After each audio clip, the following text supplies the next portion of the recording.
Hey, it's Steve Barcelo at the Cryptozoology Museum. I'm here interviewing this lovely young couple who actually had a sighting. They've been here before, came on a hike with us a while back.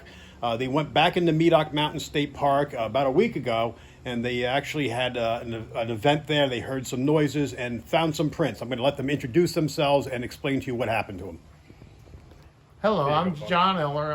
I grew up in Marion, Virginia, down in the Appalachian Mountains, and hunted and fished all my life.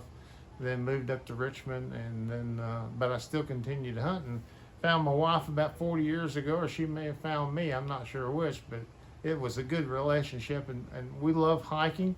We hiked all the Skyline Drive trails, and also the Blue Ridge Drive trails, and some of the Appalachian trails. We've hiked them also, but it's been a real pleasure. But we didn't really know too much about Bigfoot until about 8 or 9 years ago, I guess, 10 years ago, and never got into it too much until the last couple of years. And we moved to Florida and learned about the skunk ape, and I had some friends that had some sightings and encounters there. And then I started finding out, after I started asking questions, that a lot of my other friends had encounters as well. But we went on the Loop Trail, what's the name of that trail? Summit Loop Trail.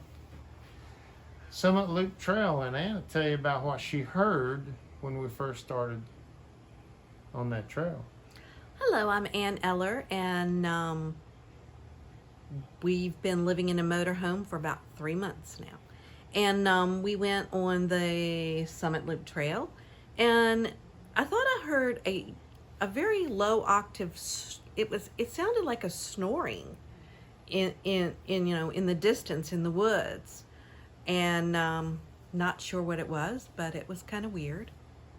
And I'll let him tell you about the footprint. And we walked about another 100 yards probably, and noticed it looked like a game trail over to our left on the mountainside, and the stream is on the other side, or the creek or the river is on the other side of the trail. But we looked over there, and it looked like a game trail, and then right at the end, right next to the path, there was an impression there. It was a foot impression, you could tell very clearly, and we took some shots of it, some pictures of it, and Ann put her feet beside it to get a measurement on it, and it was the length of both of her feet, toe to heel, but it wasn't a deep impression. And as we looked at the trail that we thought it was traveling, there you could tell where the feet had stepped, and it was about a 6 foot, 7 foot stride. So it was an adult Bigfoot to my estimation. And we tried to follow it as it progressed, but it stopped right there at the trail. We never saw any more tracks from that. And then as we continued, we saw a lot of tree breaks, fresh tree breaks, that had not been done since the last time I was there, about 2 weeks ago. And some of the trees were rather large, and some of them had just been pushed over across the trail, and there wasn't anything across that trail when we went through there a couple of weeks ago. And it was Ann's first adventure.